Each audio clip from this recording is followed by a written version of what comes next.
cotton বিশ্ববিদ্যালয়ৰ কলাগুৰু বিশ্বৰাভাৰ প্ৰেক্ষাগৃহত cotton সন্মিলন 2025 কটন বিশ্ববিদ্যালয়ৰ ছাত্ৰ একতা সভাৰ উদ্যোগত অনুষ্ঠিত হৈছে কটন সন্মিলন দুদিনীয়াকৈ অনুষ্ঠিত কটন সন্মিলন উদ্বোধন কৰে মন্ত্ৰী জয়ন্ত মল্ল বৰুৱাই মুঠ 4টা আলোচনা চক্ৰ অনুষ্ঠিত হয় কটন সন্মিলনত শুকুৰবাৰে অনুষ্ঠিত হয় লোকসভা আৰু মিডিয়া বিষয়ক দুখন আলোচনা চক্ৰ লোকসেৱা বিষয়ক আলোচনা চক্ৰখনৰ মুখ্য বক্তা হিচাপে উপস্থিত থাকে লোকসেৱা আয়োগৰ প্ৰাক্তন অধ্যক্ষ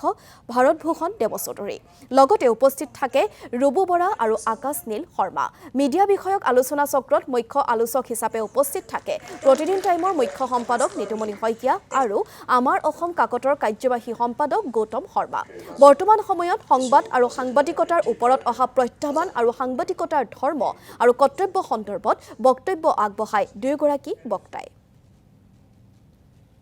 ছাত্ৰ একতা সভাৰ সমূহ বিষয়ববীয়াক আন্তৰিক অভিনন্দন জনাইছোঁ আজি সংবাদ মাধ্যমৰ এজন সাধাৰণ কৰ্মী হিচাপে মই এইটোৱেই ক'ম যে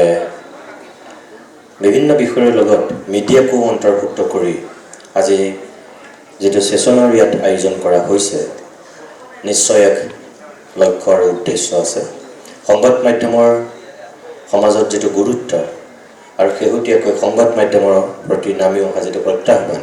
সেই সন্দৰ্ভতে চাগে আজি ইয়াত কিছু কথা আলোচনা হ'ব আলোকপাত কৰা হ'ব মই নিজে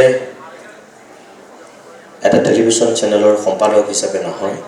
এজন সাধাৰণ সংবাদকৰ্মী হিচাপে যিখিনি পৰিৱেশ পৰিস্থিতি প্ৰত্যক্ষ কৰিছোঁ অকপতে মই ক'বলৈ বেয়াও নাপাওঁ যে এতিয়া খুব প্ৰত্যাহ্বানৰ সময় আহিছে আমাৰ গোটেই অকল অসমতে যে তেনেকুৱা প্ৰত্যাহ্বান সেইটো নহয় গোটেই দেশজুৰি সংবাদ মাধ্যমৰ প্ৰতি এটা সাংঘাতিক প্ৰত্যাহ্বান আছে কিন্তু সেই প্ৰত্যাহ্বানৰ মাজতো আমি নিজৰ দায়িত্ব আৰু কৰ্তব্য কেনেকৈ সুচাৰুৰূপে পালন কৰিব লাগে সেই কথাখিনি অন্ততঃ আমি বুজি পাব লাগিব আৰু উঠি অহা প্ৰজন্মৰ প্ৰতিনিধি হিচাপে তোমালোক কটন বিশ্ববিদ্যালয়ৰ যিসকল ছাত্ৰ ছাত্ৰী ইয়াত আছা তোমালোকো সেইখিনি অনুধাৱন কৰিব পাৰিব লাগিব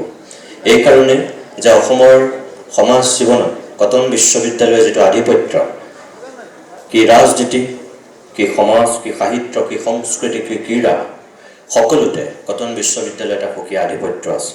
সমসাময়িক ঘটনা প্ৰবাহত চকু থাকিব লাগিব সাংবাদিকৰ প্ৰতি দৃষ্টি হ'ব লাগিব শগুনৰ নিচিনা শগুনে যেনেকৈ সময়ত ওপৰলৈ গ'লেও তলত মৰাশত চকু থাকে সাংবাদিকৰ চকু থাকিব লাগিব কোনটো বাতৰি হ'ব কোনটো বাতৰি নহ'ব